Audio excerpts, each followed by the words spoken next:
The stars hung heavy in a sky that knew no mercy, their light a cold witness to the turning of worlds and the rise of those who dared to name them. Long before the cities of men rose from clay, before their stories were etched into stone or whispered in firelit caves, the earth was a crucible, a garden where gods walked and wars of the heavens spilled onto mortal soil. In the valley that would one day be called Tel El-Hama, nestled in the fertile cradle of what would become Jordan, the first sparks of humanity flickered, kindled by forces that saw them as both creation and experiment. The Elohs, radiant and godlike, descended in pearlescent ships to shape a people from the dust. The Z's, shadowy and desperate, came to steal what they could not create, and the third species, merciless and unseen, waited in the void, their obsidian gaze fixed on a world they would claim as their own. This is the story of those who arrived first, a saga of awe, horror, and defiance from the dawn of human will to a modern age where one woman, Mara Lynn, would uncover the truth of a silent zoo, a world watched by eyes that never blinked. In the beginning, there was the garden, a verdant plain where rivers wove life into the earth, their waters a mirror for the stars. The Elohs arrived first, their Ruaj ships descending like comets, their bioluminescent forms pulsing with a light that seemed to sing. They were architects of life, their neural lattice a symphony of thought that wove order from chaos. To the sapiens, they were the shining ones, gods who gifted language, fire, and the spark of reason. Lilu, her hands trembling with newfound words, stood in their shadow, her voice naming the world, sky, river, stone, as the Elohs kindled her mind. But their gifts were not free. They wove hybrid life into human wombs, birthing the tall ones, beings of unnatural strength whose luminous eyes marked them as both divine and other. The sapiens' awe was a fragile thing, their chants of "light keep us" laced with fear, their myths born in the tension between wonder and subjugation. The Z's came next, their jagged ships slicing through the night, their forms a grotesque fusion of flesh and metal. Where the Elohs gave, the Z's took, their silent technology stealing women in the darkness, leaving empty wombs and shattered spirits.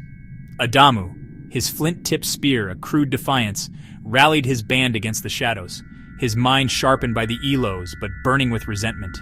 The sapiens named the Z's as demons, their abductions a violation that scarred the soul, their green glowing pulses a sickly contrast to the Elohs' radiance. The valley became a battlefield, the Ruaj ships clashing with the Z's organic vessels, their wars spilling onto the earth in beams of light and shadow. Lilu carved spirals into stone, symbols of creation and loss, her voice weaving chants that held the band together, their will a spark against the gods who claimed their flesh. The tall ones rose as both hope and chain, their hybrid strength a marvel that lifted shelters and hearts. Gad, Zara, Lear, Tor, their names echoed in the sapiens' stories, heroes born of divine ambition yet bound to human pain. The band's rituals grew, their fires burning brighter as they sang of light and shadow, their symbols, spirals, jagged lines, broken circles, a language of awe and defiance. But the Elohs' protection faltered, their spire's light flickering as the Z's raids intensified. Adamu's spear became a banner, his voice naming the sapiens as more than clay, more than tools. The myths they wove were a shield, a sword, a promise that they would be their own, even as the heavens trembled with the threat of a greater force. The third species arrived like a storm, their obsidian ships blotting out the stars, their dark lances a silent fury that reshaped the earth. Their coming was a cataclysm, a war in heaven that rained fire and flood upon Tel El-Hama, its fertile plains vitrified, its rivers swollen to biblical wrath. The Elohs, led by Eli, fought with desperate radiance, their Ruaj ships clashing with the Z's shadows, and the third species' void black pulses. The sapiens, caught in the fallout, saw lightning from heaven, fire that consumed forests, floods that drowned their world. Lilu and Adamu led their band through the deluge, their chants naming the war as a fall of gods, their symbols a mark of survival.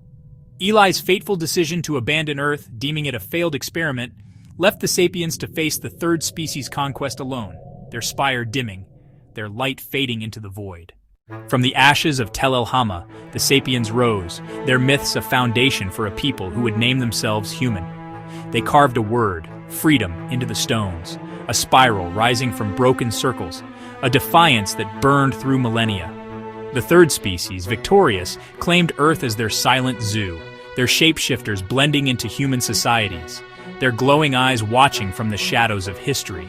Empires rose and fell, technology surged, disasters struck with uncanny precision, all guided by the oversight. A network that curated humanity as an exhibit, a curiosity to be tested and observed. The myths of fire and flood, of gods who fell, became scriptures and stories, their truth buried beneath the sands of time. In 2025, Mara Lin stood in Amman, a journalist chasing shadows in a world that didn't know it was caged. Her discovery of Ruaj signatures, pulsing in the soil of Tel El Hama and the servers of modern cities, was a thread that unraveled the silent zoo. The relics she gathered, stone, tablet, soil, bone, bore the symbols of Lilu's defiance, their spirals and broken circles a link to a war that had shaped humanity's soul.